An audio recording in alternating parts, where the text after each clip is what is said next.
ಎಲ್ರಿಗೂ ನಮಸ್ಕಾರ. ಜ್ಞಾನಜ್ಯೋತಿ ಅಕಾಡೆಮಿ ವತಿಯಿಂದ ಇವತ್ತು ಭಾರತ ಸಂವಿಧಾನ ವಿಷಯಕ್ಕೆ ಸಂಬಂಧಪಟ್ಟಂತೆ ಒಂದು ಅತಿ ಮಹತ್ವವಾಗಿರ್ತಕ್ಕಂತಹ ಒಂದು ಟಾಪಿಕನ್ನು ಇವತ್ತು ಚರ್ಚೆ ಮಾಡೋಣ. ಯಾವುದು ಅಂತಂದರೆ ಸಂವಿಧಾನ ತಿದ್ದುಪಡಿ ಅಂತಕ್ಕಂಥದ್ದು, ಕಾನ್ಸ್ಟಿಟ್ಯೂಷನಲ್ ಅಮೆಂಡ್ಮೆಂಟ್ ಅಂತಕ್ಕಂಥದ್ದು. ಈ ಕಾನ್ಸ್ಟಿಟ್ಯೂಷನಲ್ ಅಮೆಂಡ್ಮೆಂಟ್ ಅಂತಕ್ಕಂತಹ ವಿಷಯಕ್ಕೆ ಸಂಬಂಧಪಟ್ಟಂತೆ ಸಾಕಷ್ಟು ಪ್ರಶ್ನೆಗಳನ್ನು ಈ ಎಕ್ಸಾಮ್ನಲ್ಲಿ ಕೇಳಿದ್ದಾರೆ. ಅದರಲ್ಲಿ ಪ್ರಮುಖವಾಗಿ ಕೇಳಿರ್ತಕ್ಕಂಥ ಅಂಶಗಳ ಥರ ನಾವು ನೋಡ್ಕೊಂತಗೋಣ. ಇವತ್ತಿನ ವಿಷಯದಲ್ಲಿ ನೊಂದಾಗ ಈ ಒಂದು ಸಂವಿಧಾನ ತಿದ್ದುಪಡಿಯ ಭಾಗ ಯಾವುದು, ಸಂವಿಧಾನ ತಿದ್ದುಪಡಿ ಮಾಡ್ತಕ್ಕಂಥ ವಿಧಾನ ಯಾವುದು, ಯಾವೆಲ್ಲ ಅಂಶಗಳ ತಿದ್ದುಪಡಿ ಮಾಡಬಹುದು, ಸಂವಿಧಾನ ತಿದ್ದುಪಡಿ ಮಾಡುವ ಅಧಿಕಾರ ಕೆಳಕಂಡ ಯಾರಿಗಿದೆ, ಯಾವ ಸಂಸ್ಥೆಗಳು ಇದರಲ್ಲಿ ಭಾಗವಹಿಸ್ತವೆ, ಅದೇ ರೀತಿ ಸಂವಿಧಾನ ತಿದ್ದುಪಡಿ ಅಂತಕ್ಕಂಥದ್ದು ಯಾವುದನ್ನು ಮಾಡಲಿಕ್ಕೆ ಅವಕಾಶ ಇದೆ, ಯಾವುದನ್ನು ಮಾಡಬಾರ್ದು, ಅದೇ ರೀತಿಯಾಗಿ ನೊಂದಾಗ ಸಂವಿಧಾನ ತಿದ್ದುಪಡಿ ಮಾಡ್ತಕ್ಕಂತಹ ವಿಧಾನಗಳು ಅಂತ ಬರ್ತವೆ. ನಮ್ಮ ಸಂವಿಧಾನ ಅದೇ ರೀತಿಯಾಗಿ ಇನ್ನೊಂದಾಗ ನಮ್ಮ ದೇಶದಲ್ಲಿ ಯಾವ್ಯಾವ ರೀತಿಯಾಗಿ ಸಂವಿಧಾನವನ್ನು ತಿದ್ದುಪಡಿ ಮಾಡ್ತೀವಿ, ನಂತರ ಇತ್ತೀಚೆಗೆ ಆಗಿರತಕ್ಕಂತಹ ತಿದ್ದುಪಡಿಗಳ ಬಗ್ಗೆ ನಾವು ಇವತ್ತು ಚರ್ಚೆ ಮಾಡೋಣ. ಸಂಪೂರ್ಣವಾಗಿ ವಿಡಿಯೋ ನೋಡಿ, ನಂತರ ತಮಗೆ ಇಷ್ಟ ಆದರೆ ಇದನ್ನು ಈ ಒಂದು ಲೈಕ್ ಮಾಡಿ, ನಂತರ ಇನ್ನೊಬ್ಬರಿಗೆ ಶೇರ್ ಮಾಡಿ, ನಂತರ ಈ ಚಾನಲನ್ನು ಸಬ್ಸ್ಕ್ರೈಬ್ ಮಾಡಿ ಅಂತ ಹೇಳ್ತಾ ಈ ಒಂದು ಸಂವಿಧಾನ ತಿದ್ದುಪಡಿ ಅಂತಕ್ಕಂಥ ವಿಷಯಕ್ಕೆ ಬಂದರೆ, ಸಂವಿಧಾನ ತಿದ್ದುಪಡಿ ಮಾಡ್ತಕ್ಕಂಥ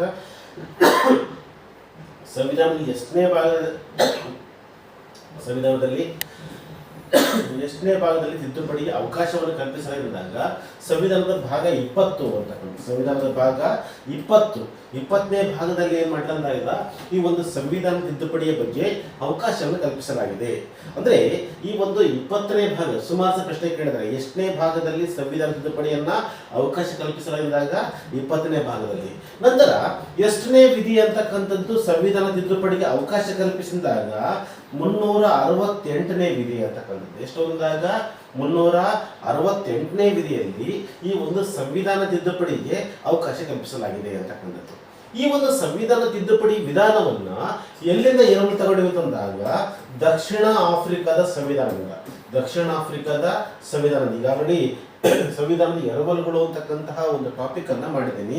ಅದಲ್ಲದೆ ಸಂವಿಧಾನದ ಪ್ರಮುಖವಾಗಿರ್ತಕ್ಕಂಥ ಭಾಗಗಳು ಯಾವ್ಯಾವ ಭಾಗಗಳನ್ನ ಎಕ್ಸಾಮ್ನಲ್ಲಿ ಕೇಳಿದರೆ ಭಾಗ 1, ಭಾಗ 2, ನಂತರ ಭಾಗ 3 ಅದರ ಜೊತೆ ಚರ್ಚೆ ಮಾಡಿದ್ವಿ ಆಲ್ರೆಡಿ ನಾವು.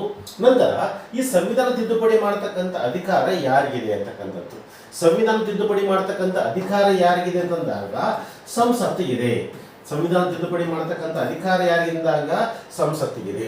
ಈ ಒಂದು 368ನೇ ವಿಧಿಯಲ್ಲಿ ತಿದ್ದುಪಡಿ ಮಾಡುವ ಅಧಿಕಾರವನ್ನ ಸಂಸತ್ತಿಗೆ ನೀಡಲಾಗಿದೆ ಅಂತಕ್ಕಂಥದ್ದು. ಸಂಸತ್ತು ಅಂತಂದ್ರೆ ಇಲ್ಲಿ ಬರ್ತಕ್ಕಂಥದ್ದು ಸಂವಿಧಾನದ 79ನೇ ವಿಧಿ ಪ್ರಕಾರ ಸಂಸತ್ತು ಎಂದರೆ ಅಂತ ಪ್ರಶ್ನೆ ಕೇಳಿದರೆ, ಸಂಸತ್ತು ಎಂದರೆ ಏನಂದಾಗ ಲೋಕಸಭೆ ನಂತರ ರಾಜ್ಯಸಭೆ ಪ್ಲಸ್ ಏನೊಂದಾಗ ರಾಷ್ಟ್ರಪತಿಯನ್ನ ಒಳಗೊಂಡಿದೆ ಎಂದರ್ಥ. ಈ ಒಂದು ಸಂಸತ್ತು ಅಂತಂದ್ರೆ 79ನೇ ವಿಧಿ ಪ್ರಕಾರ ಲೋಕಸಭೆ, ರಾಜ್ಯಸಭೆ ಮತ್ತು ರಾಷ್ಟ್ರಪತಿ ಒಳಗೊಂಡಿದೆ. ಇದನ್ನ ಆಲ್ರೆಡಿ ಪ್ರಶ್ನೆ ಕೇಳಿದ್ದಾರೆ, ಸಂಸತ್ತು ಎಂದರೆ ಅಂತ ಕೇಳಿದರೆ ಲೋಕಸಭೆ, ರಾಜ್ಯಸಭೆ ಮತ್ತು ಸಂಸತ್ತು ಅಂತ ಗೊತ್ತಿರ್ಬೇಕು ನಮಗೆ. ನಂತರ ಅದೇ ರೀತಿಯಾಗಿ ಬಂದಾಗ ಈ ಒಂದು ಸಂವಿಧಾನ ತಿದ್ದುಪಡಿ ಮಾಡತಕ್ಕಂತಹ ವಿಧಾನಗಳು ಅಂತ ಬರ್ತವೆ. ಸಂವಿಧಾನ ತಿದ್ದುಪಡಿ ಮಾಡತಕ್ಕಂತಹ ವಿಧಾನಗಳು, ಸಂವಿಧಾನ ತಿದ್ದುಪಡಿ ಮಾಡತಕ್ಕಂಥ ವಿಧಾನಗಳನ್ನ 2 ರೀತಿ ಮಾಡೀವಿ. ಒಂದು ನಮ್ಯ ಸಂವಿಧಾನ, ಇನ್ನೊಂದು ಯಾವುದಂದಾಗ ಅನಮ್ಯ ಸಂವಿಧಾನ ಅಂತಕ್ಕಂಥದ್ದು. ನಮ್ಯ ಸಂವಿಧಾನ ಇನ್ನೊಂದು ಅನಮ್ಯ ಸಂವಿಧಾನ ಅಂತಕ್ಕಂಥದ್ದು. ಈ ನಮ್ಯ ಸಂವಿಧಾನ ಅಂದ್ರೆ ಸಂವಿಧಾನ ತಿದ್ದುಪಡಿ ಮಾಡ್ತಕ್ಕಂಥ ವಿಧಾನ ತೀರಾ ಸರಳವಾಗಿದ್ರೆ ಅಂತ ಸಂವಿಧಾನಕ್ಕೆ ಏನ್ ಕರಿತೀವಿ ಅಂತಂದಾಗ ನಮ್ಯ ಸಂವಿಧಾನ ಅಂತ ಕರಿತೀವಿ ನಾವು. ಸಂವಿಧಾನ ತಿದ್ದುಪಡಿ ಮಾಡ್ತಕ್ಕಂಥ ವಿಧಾನ ತೀರಾ ಸರಳವಾಗಿರ್ತಕ್ಕಂಥಕ್ಕೆ ಯಾವುದು ಉದಾಹರಣೆ, ನಮ್ಯ ಸಂವಿಧಾನಕ್ಕೆ ಸೂಕ್ತವಾಗಿರ್ತಕ್ಕಂತಹ ಉದಾಹರಣೆ ಅಂತ ಕೇಳ್ತಾರೆ. ಯಾವುದು ಅಂತಂದಾಗ ಸಂವಿಧಾನಕ್ಕೆ ನಮ್ಯ ಸಂವಿಧಾನ ಸೂಕ್ತವಾಗಿರ್ತಕ್ಕಂತಹ ಉದಾಹರಣೆ ಅಂತಂದ್ರೆ ಇಂಗ್ಲೆಂಡ್ ಸಂವಿಧಾನವನ್ನು ಅತ್ಯಂತ ಸರಳವಾಗಿ ಮಾಡಬಹುದು. ಅದೇ ರೀತಿಯಾಗಿ ಅನನ್ಯ ಸಂವಿಧಾನ ಅಂತಂದ್ರೆ ಸಂವಿಧಾನ ತಿದ್ದುಪಡಿ ಮಾಡತಕ್ಕಂಥ ವಿಧಾನ ತೀರಾ ಕ್ಲಿಷ್ಟವಾಗಿದ್ರೆ, ಸಂವಿಧಾನ ತಿದ್ದುಪಡಿ ಮಾಡೋ ವಿಧಾನ ತೀರಾ ಕ್ಲಿಷ್ಟವಾಗಿದ್ರೆ ಅದಕ್ಕೆ ಕರೆದಿ ನಾವು ಅನನ್ಯ ಸಂವಿಧಾನಕ್ಕೆ ಸೂಕ್ತವಾಗಿರ್ತಕ್ಕಂಥ ಉದಾಹರಣೆ ಅಂತಂದ್ರೆ ಅಮೆರಿಕ. ಅನನ್ಯ ಸಂವಿಧಾನಕ್ಕೆ ಸೂಕ್ತವಾಗಿರ್ತಕ್ಕಂಥ ಉದಾಹರಣೆ ಅಂತಕ್ಕಂಥದ್ದು ಅದು ಅಮೆರಿಕ ಅಂತ ಗೊತ್ತಿಲ್ಲ, USA ಅಂತ ಗೊತ್ತಿರಬೇಕು ನಮಗೆ. ನಂತರ ಈ ಒಂದು ಭಾರತ ಅಂತಕ್ಕಂಥದ್ದು ಯಾವ ರೀತಿಯಾಗಿರತಕ್ಕಂತಹ ತಿದ್ದುಪಡಿ ವಿಧಾನ ಅಳವಡಿಸಿಕೊಂಡಿದೆ ಅಂತಂದಾಗ ಭಾರತದ ಸಂವಿಧಾನ ಅಂತಕ್ಕಂಥದ್ದು ತಿದ್ದುಪಡಿ ವಿಧಾನ ನಮ್ಯವೂ ಹೌದು, ನೋಡಿ ಪದಾರ್ಥ ಮಾಡ್ಕೊಡ್ರಿ, ನಮ್ಯವೂ ಹೌದು, ನಂತರ ಜೊತೆಗೆ ಏನೊಂದಾಗ ಅನನ್ಯವೂ ಹೌದು. ಕೆಲವೊಂದು ವಿಷಯಗಳನ್ನ ಏನಂದಾಗ ಅತಿ ಸರಳವಾಗಿ ತಿದ್ದುಪಡಿ ಮಾಡಬಹುದು, ಕೆಲವೊಂದು ವಿಷಯಗಳನ್ನ ತೀರಾ ಕ್ಲಿಷ್ಟವಾಗಿ ತಿದ್ದುಪಡಿ ಮಾಡಬಹುದು. ಭಾರತ ಸಂವಿಧಾನ ಅಂತ ಬಂದಾಗ ಸರಳ ಬಹುಮತದ ಮೂಲಕ ಸಂವಿಧಾನ ತಿದ್ದುಪಡಿ ಮಾಡಬಹುದು, ನಂತರ ವಿಶೇಷ ಬಹುಮತದ ಮೂಲಕ ತಿದ್ದುಪಡಿ ಮಾಡಬಹುದು. ಇನ್ನೊಂದು ಯಾವ್ದಾಗ ವಿಶೇಷ ಬಹುಮತದ ಜೊತೆಗೆ ಅರ್ಧ ರಾಜ್ಯಗಳ ಒಪ್ಪಿಗೆ ಪಡೆದು ನಾವೇನ್ ಕರಿತೀವಿ ಅಂದಾಗ ತಿದ್ದುಪಡಿ ಮಾಡಬಹುದು. ಸರಳ ತಿದ್ದುಪಡಿಯನ್ನ ಅತಿ ಸರಳ ವಿಧಾನ ಅಂತ ಕರಿತೀವಿ ನಾವು, ಸರಳ ಬಹುಮತದ ಮೂಲಕ. ನಂತರ ವಿಶೇಷ ಬಹುಮತ ಅಂತಂದಾಗ ಅದನ್ನ ಕ್ಲಿಷ್ಟ ವಿಧಾನ ಅಂತ ಕರಿತೀವಿ ನಾವು. ವಿಶೇಷ ಬಹುಮತಗಳೊಂದಿಗೆ ಅರ್ಧ ರಾಜ್ಯಗಳ ಒಪ್ಪಿಗೆ ಅಂತ ಬಂದಾಗ ತೀರಾ ಕ್ಲಿಷ್ಟ ವಿಧಾನ ಅಂತ ಕರಿತೀವಿ. ಹಂಗಾಗಿ ಭಾರತದ ಸಂವಿಧಾನವು ನಮ್ಯವೂ ಹೌದು, ಅನಮ್ಯವೂ ಹೌದು ಅಂತ ಗೊತ್ತಿರ್ಬೇಕು ನಮಗೆ. ನಂತರ ಈ ಒಂದು ಸಂವಿಧಾನ ತಿದ್ದುಪಡಿ ಮಾಡಬೇಕು ಅಂತಂದ್ರೆ ಎಲ್ಲಾ ವಿಷಯಗಳನ್ನು ತಿದ್ದುಪಡಿ ಮಾಡಬಹುದಾ ಅಂತ ಬಂದಾಗ ಮೊದಲು ಏನಂದಾಗ ಎಲ್ಲಾ ವಿಷಯಗಳನ್ನು ತಿದ್ದುಪಡಿ ಮಾಡಬಹುದು ಅಂತಕ್ಕಂಥದ್ದು. ಆದರೆ ಈ ಒಂದು ಕೇಶವಾನಂದ ಭಾರತಿ ಪ್ರಕರಣ 1973ರಲ್ಲಿ, ಕೇಶವಾನಂದ ಭಾರತಿ ಪ್ರಕರಣ 1973ರಲ್ಲಿ ಈ ಒಂದು ಸಂವಿಧಾನದ ಮೂಲ ರಚನೆ ಹೊರತುಪಡಿಸಿ, ಬೇಸಿಕ್ ಸ್ಟ್ರಕ್ಚರ್ ಅಂತ ಕರಿತೀವಿ ನಾವು, ಸಂವಿಧಾನದ ಮೂಲ ರಚನೆ ಹೊರತುಪಡಿಸಿ ಯಾವುದೇ ಭಾಗವನ್ನ ತಿದ್ದುಪಡಿ ಮಾಡಬಹುದು. ನೋಡಿ ಸಂವಿಧಾನದ ಎಷ್ಟು ಅಂಶ ತಿದ್ದುಪಡಿ ಮಾಡಬಹುದು ಅಂತಂದಾಗ ಈ ಕೇಶವಾನಂದ ಭಾರತಿ ಪ್ರಕರಣದಲ್ಲಿ ಇದನ್ನ ಪ್ರಶ್ನೆ ಕೇಳಿದರೆ ಈ ಒಂದು ಸಂವಿಧಾನದ ಮೂಲ ರಚನೆ ಹೊರತುಪಡಿಸಿ ಈ ಒಂದು ಉಳಿದಿರ್ತಕ್ಕಂಥ ಯಾವುದೇ ಭಾಗವನ್ನ ತಿದ್ದುಪಡಿ ಮಾಡಬಹುದು ಅಂತ ತಿಳಿಸಿರ್ತಕ್ಕಂಥ ಪ್ರಕರಣ ಅಂತ ಕೇಳ್ತಾರೆ. ಅಲ್ಲಿ ಕೇಳಿದ್ದಾರೆ ಸುಮಾರು ಸರಿ. ಅದೇ ಯಾವ್ದಾಗಿ ಕೇಶವಾನಂದ ಭಾರತಿ ಪ್ರಕರಣ ಅಂತಕ್ಕಂಥದ್ದು. ಈ ಒಂದು ಪ್ರಕರಣದ ಅನುಗುಣವಾಗಿ ಸಂವಿಧಾನದಕ್ಕೆ ಯಾವುದೇ ಹೊಸ ಅಂಶವನ್ನು ಸೇರಿಸಬಹುದು, ಅಥವಾ ಇರ್ತಕ್ಕಂಥ ಅಂಶಗಳಿಗೆ ಮಾರ್ಪಾಡು ಮಾಡಬಹುದು, ಅಥವಾ ಕೆಲವೊಂದು ವಿಷಯಗಳನ್ನು ತೆಗೆದುಹಾಕಬಹುದು, ಇನ್ನ ಕೆಲವೊಂದು ಅಂಶಗಳನ್ನ ಸೇರಿಸಬಹುದು.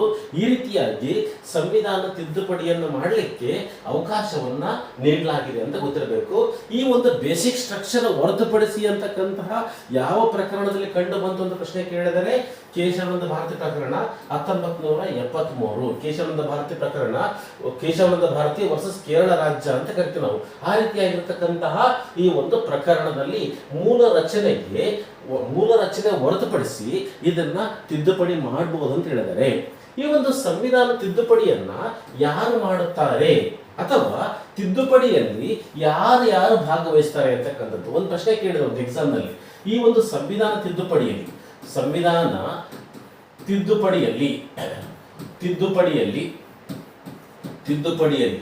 ಯಾವ ಸಂಸ್ಥೆ ಭಾಗವಹಿಸುವುದಿಲ್ಲ? ಯಾವ ಸಂಸ್ಥೆ, ಇತ್ತೀಚೆಗೆ ಹಿಂಗೆ ಬಂದ ಪ್ರಶ್ನೆಗಳು, ಯಾವ ಸಂಸ್ಥೆಯು ವಹಿಸುವುದಿಲ್ಲ ಅಂತ ಕೊಟ್ಟಿದ್ದಾರೆ. ಅಲ್ಲಿ ಏನು ಕೊಟ್ಟಿದ್ರು ಅಂದಾಗ ಒಂದನೇದು ಲೋಕಸಭೆ,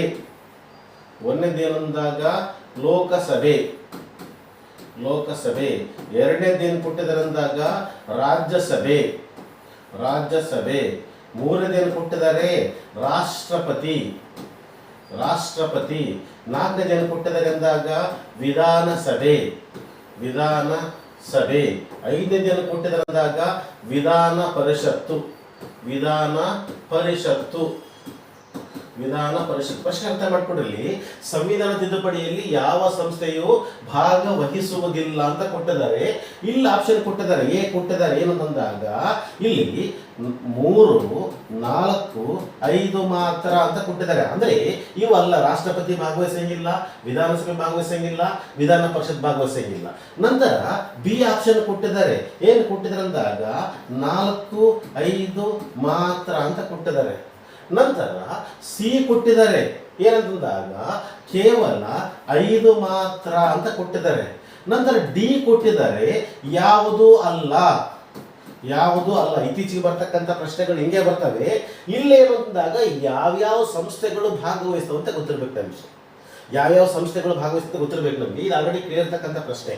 ಇದು ಆಲ್ರೆಡಿ ಇತ್ತೀಚೆಗೆ KE ಎಕ್ಸಾಮ್ಗಳಲ್ಲಿ ಅಥವಾ KPSC ಎಕ್ಸಾಮ್ಗಳಲ್ಲಿ ನೇರ ಉತ್ತರಗಳು ಬರ್ತಾ ಇಲ್ಲ. ಹಂಗಾಗಿ ನಾವು ಸಂಪೂರ್ಣವಾಗಿರ್ತಕ್ಕಂಥ ಮಾಹಿತಿಯನ್ನು ತಿಳ್ಕೊಂಡ್ರೆ ಮಾತ್ರ ಏನು ಮಾಡ್ಬೋದು, ಎಕ್ಸಾಮ್ನಲ್ಲಿ ಸರಿಯಾಗಿರ್ತಕ್ಕಂಥ ಉತ್ತರವನ್ನು ಹಾಕಬೇಕು, ಅಂದರೆ ಹಾಕಬಹುದು. ಅದಾಯ್ತಾ? ಇಲ್ಲೇನಂದಾಗ ತಿದ್ದುಪಡಿಯಲ್ಲಿ ಯಾರು ಭಾಗವಹಿಸಿದಂದಾಗ ಲೋಕಸಭೆ ಭಾಗವಹಿಸುತ್ತೆ. ಕಡ್ಡಾಯವಾಗಿ ಅಂದಾಗ ಈ ಒಂದು ಸಂವಿಧಾನ ತಿದ್ದುಪಡಿ ಮಾಡುವ ಅಧಿಕಾರ ಸಂಸತ್ತಿಗಿದೆ ಅಂತಂದಾಗ ಸಂಸತ್ತಿನ ಉಭಯ ಸಂಸ್ಥೆಗಳು, ಒಂದು ಲೋಕಸಭೆ ಇನ್ನೊಂದು ರಾಜ್ಯಸಭೆ, ಎರಡೂ ಸಂಸ್ಥೆಗಳು ಭಾಗವಹಿಸಬೇಕು. ಲೋಕಸಭೆ ಕಡ್ಡಾಯ, ನಂತರ ರಾಜ್ಯಸಭೆ ಸಹ ಏನ್ ಮಾಡಬೇಕು, ಕಡ್ಡಾಯವಾಗಿ ಇದರಲ್ಲಿ ಭಾಗವಹಿಸ್ತದೆ. ಅಂದ್ರೆ ತಿದ್ದುಪಡಿ ಮಾಡುವ ಅಧಿಕಾರ ಲೋಕಸಭೆಯಲ್ಲಿ ಪಾಸ್ ಆದರೆ ಅದಕ್ಕೆ ರಾಜ್ಯಸಭೆ ಒಪ್ಪಿಗೆ ಕೊಟ್ಟರೆ ಮಾತ್ರ ಏನಾಗುತ್ತೆ, ತಿದ್ದುಪಡಿ ಆಗುತ್ತೆ. ನಂತರ ಇದಕ್ಕೆ ಏನೇ ಮಾಡಬೇಕು, ಅಂಕಿತವಾಗಿ ಆಗ್ತಕ್ಕಂಥ ವ್ಯಕ್ತಿಗಳು ಯಾರು ಅಂದಾಗ ರಾಷ್ಟ್ರಪತಿ ಅಂಕಿತ ಹಾಕಿದ್ರೆ ಮಾತ್ರ ಏನಾಗುತ್ತೆ, ತಿದ್ದುಪಡಿ ಆಗುತ್ತೆ. ಇನ್ನೊಂದು ಪ್ರಶ್ನೆ ಕೇಳಿದ್ರೆ ಅಂದಾಗ ವಿಧಾನಸಭೆ ಭಾಗವಹಿಸುತ್ತೆ ಅಂತ ಕೇಳಿದ್ರೆ ಭಾಗವಹಿಸುತ್ತೆ. ಹೆಂಗ್ ಭಾಗವಹಿಸುತ್ತೆ ಅಂದಾಗ ಇಲ್ಲಿ ತೀರಾ ಕ್ಲಿಷ್ಟ ವಿಧಾನ ಅಂತ ಕರಿತೀವಿ ನಾವು. ವಿಶೇಷ ಬಹುಮತದ ಜೊತೆಗೆ ಅರ್ಧ ರಾಜ್ಯಗಳ ಒಪ್ಪಿಗೆ ಅಂತ ಕರಿತೀವಿ ನಾವು. ಅಂದ್ರೆ ಲೋಕಸಭೆಯಲ್ಲಿ ಪಾಸ್ ಆಗುತ್ತೆ ಕೆಲವೊಂದು ವಿಶೇಷ ಅಂಶಗಳು. ರಾಷ್ಟ್ರಪತಿ ಚುನಾವಣಾ ವಿಧಾನವನ್ನ ಬದಲಾವಣೆ ಮಾಡಬೇಕು ಅಂತಂದ್ರೆ, ರಾಷ್ಟ್ರಪತಿ ಚುನಾವಣಾ ವಿಧಾನವನ್ನ ಬದಲಾವಣೆ ಮಾಡಬೇಕು ಅಂತಂದ್ರೆ ಅಲ್ಲಿ ಏನ್ ಮಾಡಬೇಕು ಅಂತಂದಾಗ ಲೋಕಸಭೆ ಈ ಒಂದು ಸಂಸತ್ತು ಒಪ್ಪಿಗೆ ಕೊಟ್ಟ ನಂತರ ಏನ್ ಮಾಡಬೇಕು, ಅರ್ಧ ರಾಜ್ಯಗಳ ಒಪ್ಪಿಗೆ ಪಡಿಬೇಕು. ಅರ್ಧ ರಾಜ್ಯಗಳು ಅಂತಂದ್ರೆ ಅಲ್ಲಿರ್ತಕ್ಕಂತಹ 28 ರಾಜ್ಯಗಳಲ್ಲಿ ಕನಿಷ್ಠ 14 ರಾಜ್ಯಗಳು ಒಪ್ಪಿಗೆ ಕೊಡಬೇಕು. 14 ರಾಜ್ಯಗಳು ಅಂದ್ರೆ ಯಾರು ಕೊಡ್ತಾರೆ ಅಂತಂದ್ರಾಗ ವಿಧಾನಸಭೆಗಳು ಕೊಡ್ತವೆ. ಅಂದ್ರೆ ವಿಧಾನಸಭೆ ಅಂತಕ್ಕಂಥ ತಿದ್ದುಪಡಿಯಲ್ಲಿ ಭಾಗವಹಿಸುತ್ತೆ. ಅಂದ್ರೆ ಸಂವಿಧಾನ ತಿದ್ದುಪಡಿಯಲ್ಲಿ ಯಾವ ಸಂಸ್ಥೆಯು ಭಾಗವಹಿಸುವುದಂದಾಗ ಲೋಕಸಭೆಯಸ್ಸು, ರಾಜ್ಯಸಭೆಯಸ್ಸು, ನಂತರ ರಾಷ್ಟ್ರಪತಿಯಸ್ಸು, ವಿಧಾನಸಭೆಯಸ್ಸು ಯಾವುದು ಭಾಗವಹಿಸಂಗಿಲ್ಲ, ವಿಧಾನ ಪರಿಷತ್ ಭಾಗವಹಿಸಲ್ಲ. ಅಂದ್ರೆ ಆನ್ಸರ್ ಯಾವುದಿಲ್ಲ ಅಂತಂದಾಗ 5 ಮಾತ್ರ ಅಂತ ಗೊತ್ತಿರಬೇಕು. ಅಂದ್ರೆ ಈ ರೀತಿಯಾಗಿ ಪ್ರಶ್ನೆಗಳು ಬರ್ತಾ ಇದ್ದಾವೆ, ಸ್ವಲ್ಪ ಗಮನ ಹರಿಸಬೇಕು ಅಂತಕ್ಕಂಥದ್ದು. ಅಂದ್ರೆ ತಿದ್ದುಪಡಿಯಲ್ಲಿ ಯಾರ್ಯಾರು ಭಾಗವಹಿಸಿದಾಗ ಲೋಕಸಭೆ ಭಾಗವಹಿಸುತ್ತೆ, ರಾಜ್ಯಸಭೆ ಭಾಗವಹಿಸುತ್ತೆ, ವಿಧಾನಸಭೆ ಭಾಗವಹಿಸುತ್ತೆ, ಮತ್ತು ಜೊತೆಗೆ ರಾಷ್ಟ್ರಪತಿಗಳು ಭಾಗವಹಿಸ್ತಾರೆ ಅಂತಕ್ಕಂಥದ್ದು. ನಂತರ ಈ ಒಂದು ಇತ್ತೀಚೆಗೆ ಸಂವಿಧಾನ ತಿದ್ದುಪಡಿಗೆ ಸಂಬಂಧಪಟ್ಟಂತೆ ಮೊದಲೇನಾಗಿತ್ತು ಅಂದಾಗ ಈ ಒಂದು ಲೋಕಸಭೆ ಮತ್ತು ರಾಜ್ಯಸಭೆಯಲ್ಲಿ ಏನಾಗುತ್ತೆ, ತಿದ್ದುಪಡಿ ಆಗುತ್ತೆ. ಅದನ್ನ ರಾಷ್ಟ್ರಪತಿಗೆ ಕಳಿಸಿದಾಗ ರಾಷ್ಟ್ರಪತಿಗೆ ಒಪ್ಪಿಗೆ ಕೊಡಬೇಕೋ ಬೇಡ ಅಂತಕ್ಕಂಥದ್ದು. ಆದರೆ ಮೊದಲು ಒಪ್ಪಿಗೆ ಕೊಡಬೇಕು ಬೇಡ ಅಂತಕ್ಕಂಥ ಚರ್ಚೆ ಇದ್ದಾಗ ಇದಕ್ಕೆ ಸಂಬಂಧಪಟ್ಟಂತೆ 368ನೇ ವಿಧಿಗೆ ತಿದ್ದುಪಡಿ ಮಾಡಲಾಗಿ 1971-24ನೇ ತಿದ್ದುಪಡಿಯಲ್ಲಿ ಶಾಲ್ ಗಿವ್ ಹಿಜ್ ಅಥವಾ ಹರ್ ಅಸೆಂಟ್ ಅಂತಕ್ಕಂಥ ಪದವನ್ನು ಸೇರಿಸಲಾಗಿದೆ.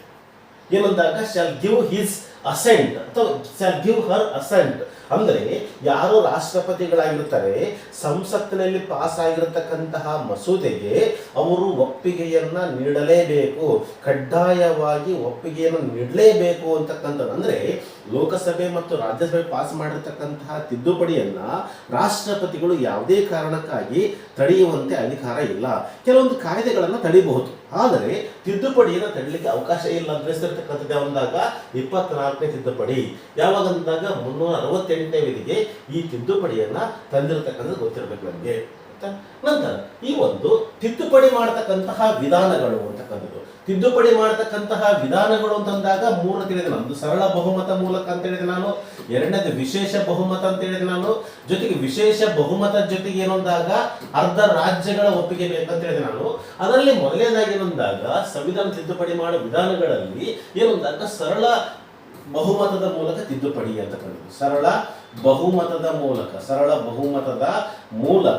ತಿದ್ದುಪಡಿ ಮಾಡ್ತಕ್ಕಂಥದ್ದು. ಸರಳ ಬಹುಮತದ ಮೂಲಕ ತಿದ್ದುಪಡಿ ಮಾಡಬಹುದು. ಸರಳ ಬಹುಮತದ ಮೂಲಕ ತಿದ್ದುಪಡಿ ಮಾಡಬೇಕು ಅಂತಂದಾಗ ತಿದ್ದುಪಡಿಯನ್ನ ಇಲ್ಲಿ ಏನಂದಾಗ ಲೋಕಸಭೆಯಾದ್ರೆ ಮೊದಲು ಆರಂಭಿಸಬಹುದು. ಸಂವಿಧಾನ ತಿದ್ದುಪಡಿಯನ್ನ ಮೊದಲು ಲೋಕಸಭೆಯಾದ್ರೂ ಆರಂಭಿಸಬಹುದು, ಅಥವಾ ತಿದ್ದುಪಡಿ ಮಾಡತಕ್ಕಂಥ ವಿಚಾರವನ್ನ ಯಾರು ರಾಜ್ಯಸಭೆ ಆದ್ರೆ ಮಾಡಬಹುದು.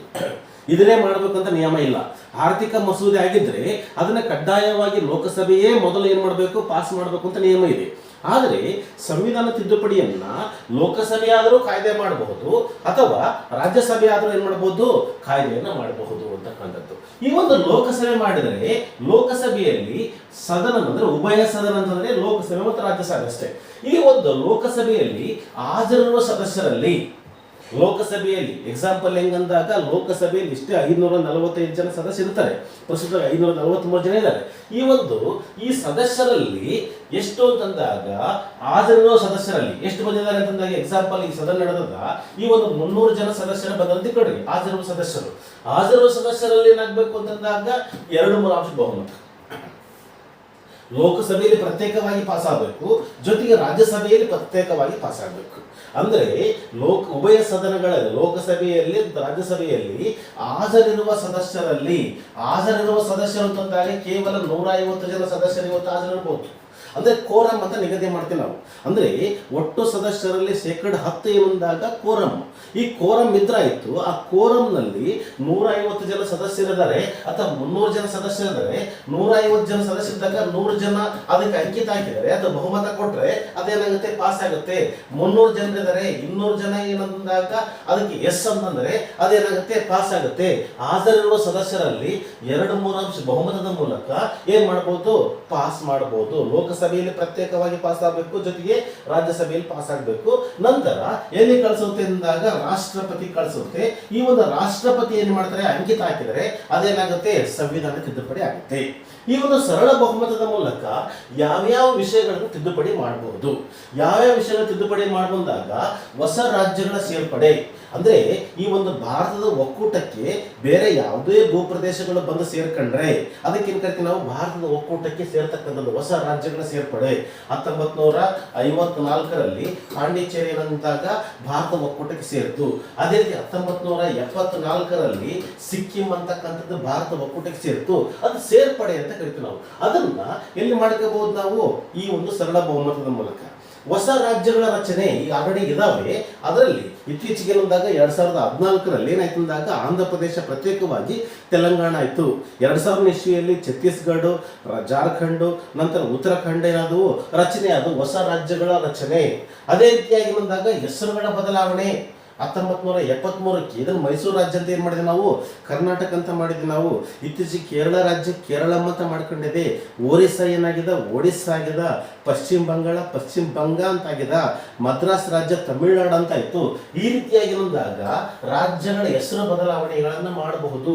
ಅದೇ ರೀತಿಯಾಗಿ ಗಡಿಗಳ ಬದಲಾವಣೆ. ಯಾವಾಗ ಹೊಸ ರಾಜ್ಯ ಸ್ಥಾಪನೆ ಆಗುತ್ತೆ ಗಡಿಗಳ ಹಂಚಿಕೆ ಏನಾಗುತ್ತೆ, ಚೇಂಜ್ ಆಗುತ್ತೆ. ಇಲ್ಲಿ ಮಾಡ್ಲಿಕ್ಕೆ ಅವಕಾಶ ಇರುತ್ತೆ ಸರಳ ಬಹುಮತದ ಮೂಲಕ. ಅದೇ ರೀತಿಯಾಗಿ ರಾಜ್ಯದಲ್ಲಿರತಕ್ಕಂತಹ ವಿಧಾನ ಪರಿಷತ್ತು. ಈ ಒಂದು ಕೆಲವೊಂದು ರಾಜ್ಯಗಳಲ್ಲಿ ವಿಧಾನ ಪರಿಷತ್ ಐತೆ. ಕರ್ನಾಟಕ ರಾಜ್ಯದಲ್ಲಿ ವಿಧಾನ ಪರಿಷತ್ ಐತೆ. ಇರತಕ್ಕಂತಹ ವಿಧಾನ ಪರಿಷತ್ತನ್ನ ರದ್ದು ಮಾಡಬೇಕು ಅಂತಂದ್ರೆ ಸರಳ ಬಹುಮತ ಮಾಡಬಾರಬೇಕು. ಅಥವಾ ಬೇರೆ ಯಾವುದೋ ರಾಜ್ಯಗಳಲ್ಲಿ ವಿಧಾನ ಪರಿಷತ್ ಇಲ್ಲ, ಕೇರಳದಲ್ಲಿ ವಿಧಾನ ಪರಿಷತ್ ಇಲ್ಲ, ರಚನೆ ಮಾಡಬೇಕು ಅಂತಂದ್ರೆ ಸರಳ ಬಹುಮತದ ಮೂಲಕ ಏನ್ ಮಾಡ್ಬೋದು, ನಾವು ನಿರ್ಣಯ ತಗೋಬಹುದು ಅಂತಕ್ಕಂಥದ್ದು.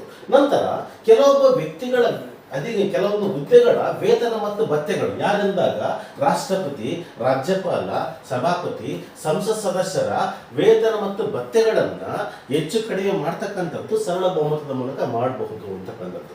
ಅಧಿಕೃತ ಭಾಷೆಗಳು ಅಂತ ಬರ್ತವೆ. ಸಂವಿಧಾನದ ಈ ಒಂದು 8ನೇ ಅನುಸೂಚಿ ಅಂತಕ್ಕಂಥದ್ದು. ಸಂವಿಧಾನದ ಎಷ್ಟು ಅಂತಂದಾಗ 8ನೇ ಅನುಸೂಚಿ. ಸಂವಿಧಾನದ 8ನೇ ಅನುಸೂಚಿ. 8ನೇ ಅನುಸೂಚಿಯಲ್ಲಿ ಮೊದಲು ಏನಂದಾಗ ಯಾವುದೋ ಒಂದು ಹೊಸ ರಾಜ್ಯ, ಹೊಸ ಭಾಷೆ ಸೇರಿಸಬೇಕು ಅಂತಂದ್ರೆ ಮೊದಲು ಕೇವಲ 14 ಭಾಷೆಗಳಿದ್ದು, ನಂತರ ಸಿಂಧಿ ಭಾಷೆ ಸೇರಿಸ್ಕೊಂಡು 15 ಆಯ್ತು. ಅದಾದ ಕೂಡಲೇ ಕೊಂಕಣಿ, ಮಣಿಪುರಿ, ನೇಪಾಳ ಸೇರ್ಕೊಂಡು 18 ಆಯ್ತು. ಅದಾದ ಕೂಡಲೇ ಏನಂದಾಗ ಇನ್ನೂ 4 ಭಾಷೆಗಳನ್ನು ಸೇರಿಸಿದ್ರು. 22 ಅಧಿಕೃತ ಭಾಷೆಗಳಿದಾವ. ಈ 8ನೇ ಅನುಸೂಚಿಗೆ ಯಾವುದೇ ಅಧಿಕೃತ ಭಾಷೆ ಸೇರಿಸಬೇಕು ಅಂತಂದ್ರೆ ಸರಳ ಬಹುಮತದ ಮೂಲಕ ಮಾಡಬಹುದು ಅಂತಕ್ಕಂಥದ್ದು. ಪೌರತ್ವ ಪಡೆಯುವ ಮತ್ತು ಕಳೆದುಕೊಳ್ಳುವ ಒಂದು ಅಂಶಗಳು ಸಂಬಂಧಪಟ್ಟಂತೆ ಸರಳ ಬಹುಮತದ ಮೂಲಕ ಮಾಡಬಹುದು. ನಂತರ ಚುನಾವಣಾ ಕ್ಷೇತ್ರಗಳ ಮರು ವಿಂಗಡಣೆ ಮಾಡಬೇಕು ಅಂದ್ರೆ ಸಹ ಸರಳ ಬಹುಮತದ ಮೂಲಕ ಮಾಡಲಿಕ್ಕೆ ಅವಕಾಶ ಇದೆ ಅಂತ ಗೊತ್ತಿರಬೇಕು ನಿಮಗೆ. ನಂತರ ಇನ್ನೊಂದು ತಿದ್ದುಪಡಿ ವಿಧಾನ ಅಂತಕ್ಕಂಥದ್ದು. ಒಂದು ಸರಳ ಬಹುಮತದ ಮೂಲಕ ಮಾಡ್ತಕ್ಕಂಥದ್ದು, ಎರಡನೇದು ವಿಶೇಷ ಬಹುಮತದ ಮೂಲಕ ತಿದ್ದುಪಡಿ ಮಾಡ್ತಕ್ಕಂತಹ ವಿಧಾನ. ವಿಶೇಷ ಬಹುಮತದ ಮೂಲಕ ಸಂವಿಧಾನವನ್ನು ತಿದ್ದುಪಡಿ ಮಾಡತಕ್ಕಂತಹ ವಿಧಾನ.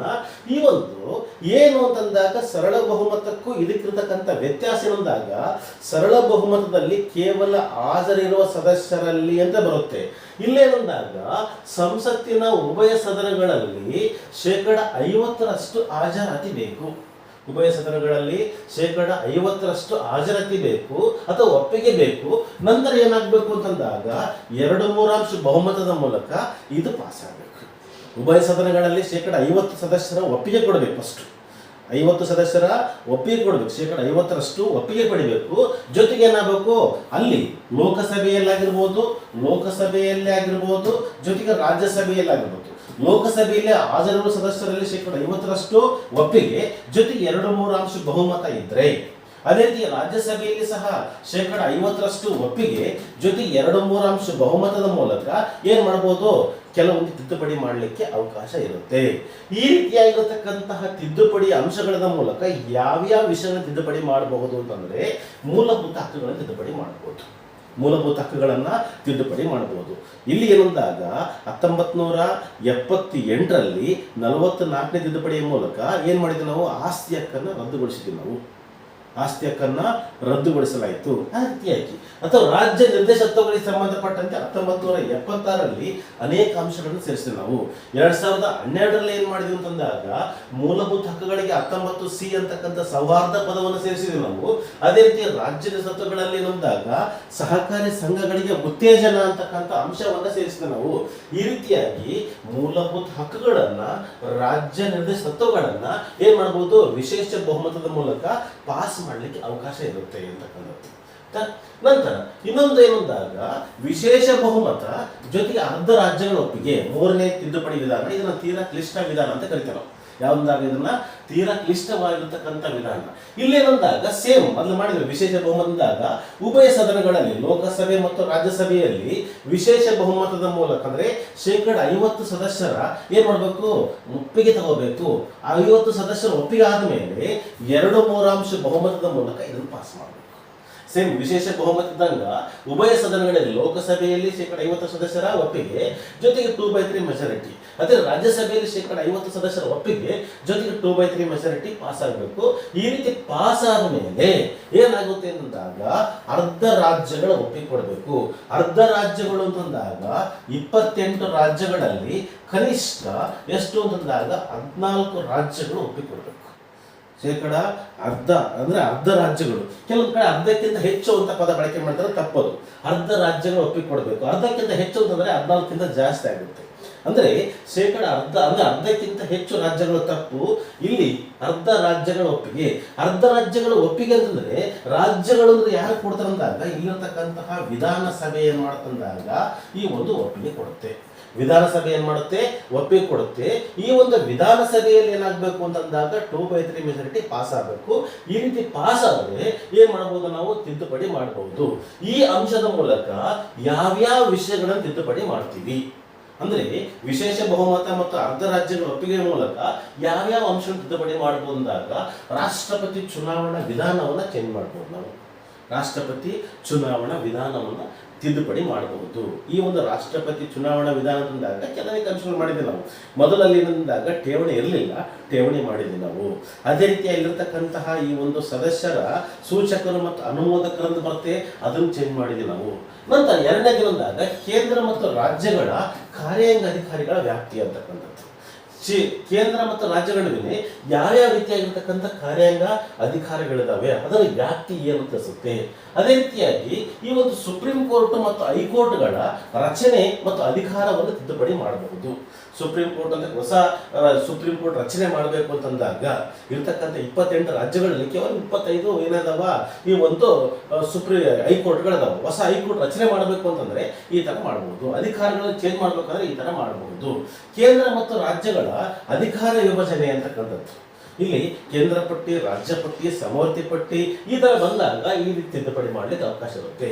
ಸಂಸತ್ತಿನಲ್ಲಿ ರಾಜ್ಯಗಳಿಗೆ ಪ್ರಾತಿನಿಧ್ಯ ಅಂದ್ರೆ ಲೋಕಸಭೆ ಚುನಾವಣೆಯಲ್ಲಿ ಎಷ್ಟು ಸ್ಥಾನಗಳಿದಾವ, ಅದೇ ರಾಜ್ಯಸಭೆಯಲ್ಲಿ ಎಷ್ಟು ಇದಾವ, ಆ ತರ ಅಂತಕ್ಕಂಥದ್ದು.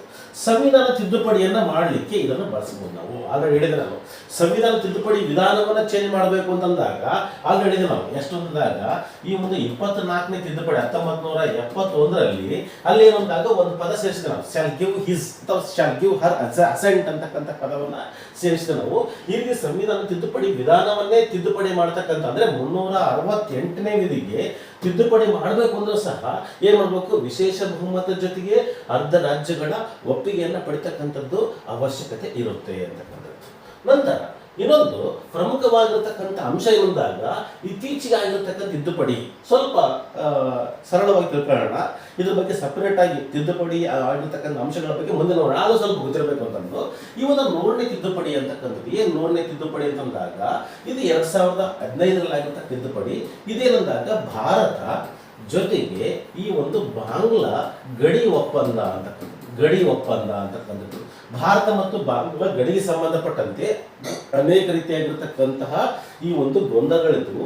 ಅಲ್ಲಿ ಸುಮಾರು ಎಷ್ಟು ಅಂತಂದಾಗ ಈ ಒಂದು ಭಾರತ ಮತ್ತು ಬಾಂಗ್ಲಾ ಗಡಿಗಳಲ್ಲಿ 51 ಬಾಂಗ್ಲಾದ ಹಳ್ಳಿಗಳು ಏನಾದವು ಅಂದಾಗ ಭಾರತಕ್ಕೆ ಸೇರಿಕೊಂಡವು. ನಂತರ ಕೆಲವೊಂದು 111 ಭಾರತದ ಹಳ್ಳಿಗಳು ಏನಂದಾಗ ಬಾಂಗ್ಲಾಕ್ಕೆ ಸೇರಿಕೊಂಡಿರುತ್ತೆ ಕಂಡು ಬರುತ್ತೆ. ಈ ರೀತಿ ಭಾರತ ಮತ್ತು ಬಾಂಗ್ಲಾ ಗಡಿಗೆ ಸಂಬಂಧಪಟ್ಟಂತೆ ತಿದ್ದುಪಡಿ ಯಾವಂದಾಗ 100ನೇ ತಿದ್ದುಪಡಿ. ನಂತರ ಸಾಕಷ್ಟು ಈ ಒಂದು ಜನರಲ್ಲಿ ಪ್ರಚಲಿತಕ್ಕಂತಹ ತಿದ್ದುಪಡಿ ಯಾವಂದಾಗ 101ನೇ ತಿದ್ದುಪಡಿ. 101ನೇ ತಿದ್ದುಪಡಿ ಕಾಯ್ದೆ ಆಗಿರ್ತಕ್ಕಂಥ 2016ರಲ್ಲಿ ಜಾರಿ ಬಂದಿರತಕ್ಕಂಥದ್ದು ಏನಂದಾಗ 2017 ಯಾವುದಕ್ಕೆ ಸಂಬಂಧಪಟ್ಟಿದೆ ಅಂದಾಗ GST ಅಂತಕ್ಕಂಥದ್ದು. ಈ ಒಂದು GST ಕಾಯ್ದೆ ಯಾವಾಗ ಜಾರಿಗೆ ಬಂತು ಅಂದಾಗ ಜುಲೈ 1. ಇವತ್ತಿಗೂ ಸಹ ಏನಂದಾಗ ಈ ಒಂದು ಜುಲೈ 1 GST ಡೇ ಅಂತ ಆಚರಣೆ ಮಾಡ್ತೀವಿ ನಾವು.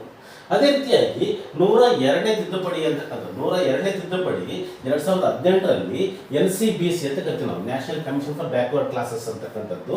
ಈ ಒಂದು ಹಿಂದುಳಿದ ವರ್ಗಗಳ ಆಯೋಗ ಅಂತಕ್ಕಂಥದ್ದು ಶಾಸನಾತ್ಮಕವಾಗಿರ್ತಕ್ಕಂತಹ ಒಂದು ಸಂಸ್ಥೆಯನ್ನ ಸಂವಿಧಾನಾತ್ಮಕವಾಗಿರ್ತಕ್ಕಂಥ ಸಂಸ್ಥೆ ಮಾಡಿರ್ತಕ್ಕಂಥದ್ದು. ಇದು 338B ಮತ್ತು 342 ವಿಧಿಗೆ ಸಂಬಂಧಪಟ್ಟಿರ್ತಕ್ಕಂಥ ಅಂಶ ಅಂತಕ್ಕಂಥದ್ದು.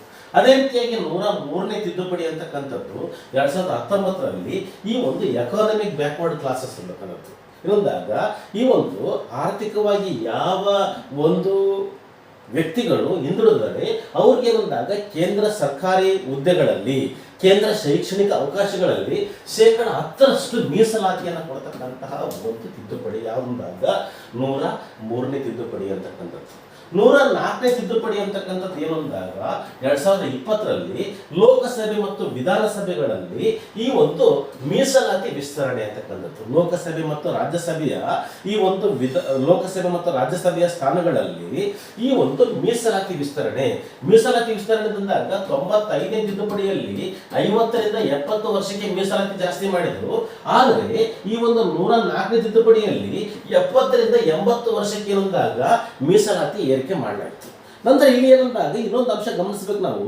ಈ ಒಂದು ಆಂಗ್ಲೋ ಇಂಡಿಯನ್ನರಿಗೆ ಏನ್ ಮಾಡಿದ್ವಿ, ವಿಧಾನಸಭೆಗಳಲ್ಲಿ ಮತ್ತು ಲೋಕಸಭೆಗಳಲ್ಲಿ ಏನಂದಾಗ ಮೀಸಲಾತಿ ಕೊಟ್ಟಿದ್ವಿ. ಇಲ್ಲಿ ಯಾವುದೇ ರೀತಿಯಾಗಿರ್ತಕ್ಕಂಥ ವಿಸ್ತರಣೆ ಮಾಡಿಲ್ಲ. ಅದು ನಮ್ಮ ಗಮನಕ್ಕೆ ಇರಬೇಕು ಅಂತಕ್ಕಂಥದ್ದು. ಅಂದ್ರೆ ಏನಂದಾಗ 104ನೇ ತಿದ್ದುಪಡಿ ಯಾವ್ದಾಗ ಈ ಒಂದು ಲೋಕಸಭೆ ಮತ್ತು ವಿಧಾನಸಭೆಗಳಲ್ಲಿ ಮೀಸಲಾತಿ ವಿಸ್ತರಣೆ ಎಷ್ಟು ಅಂದಾಗ 70 ವರ್ಷದಿಂದ 80 ವರ್ಷಕ್ಕೆ ಏರಿಸಲಾಗಿದೆ ಅಂತಕ್ಕಂಥದ್ದು. 105ನೇ ತಿದ್ದುಪಡಿ ಅಂತಕ್ಕಂಥದ್ದು 2021ರಲ್ಲಿ ಈ ಒಂದು ಯಾವುದಕ್ಕೆ ಸಂಬಂಧಪಟ್ಟಿದ್ದಾಗ ಈ ಒಂದು ರಾಜ್ಯಕ್ಕೆ ಕೆಲವೊಂದು ಅಧಿಕಾರ ನೀಡಲಾಗಿದೆ. ಅಂದ್ರೆ ಎಕಾನಮಿಕ್ ವೀಕರ್ ಸೆಕ್ಷನ್ ಸಂಬಂಧಪಟ್ಟಂತೆ ಕೇಂದ್ರ ಸರ್ಕಾರ ಕಾಯ್ದೆ ತಂದಾಗ ಇಲ್ಲೇನಂದಾಗ ಕೆಲವೊಂದು ರಾಜ್ಯಗಳು ಏನ್ ಮಾಡಿದಾಗ ಸುಪ್ರೀಂ ಕೋರ್ಟ್ಗೆ ಹೋದಾಗ ಅಲ್ಲೇ ಏನಾಯ್ತು ಅಂದಾಗ ಕೆಲವೊಂದು ಬದಲಾವಣೆ ಬರುತ್ತೆ. ಅದನ್ನ ಕೇಂದ್ರ ಸರ್ಕಾರ ಏನ್ ಮಾಡಿದಾಗ ಸಂವಿಧಾನ ತಿದ್ದುಪಡಿಯಲ್ಲಿ 105ನೇ ತಿದ್ದುಪಡಿಯಲ್ಲಿ ಏನ್ ಮಾಡಿದಾಗ ರಾಜ್ಯ ಸರ್ಕಾರಗಳಿಗೆ ತನ್ನ ರಾಜ್ಯದ ಹಿಂದುಳಿದ ವರ್ಗಗಳ ಜನರನ್ನ ಗುರುತಿಸುವ ಮತ್ತು ಪಟ್ಟಿ ಮಾಡುವ ಅಧಿಕಾರವನ್ನು ನೀಡಲಾಗಿದೆ.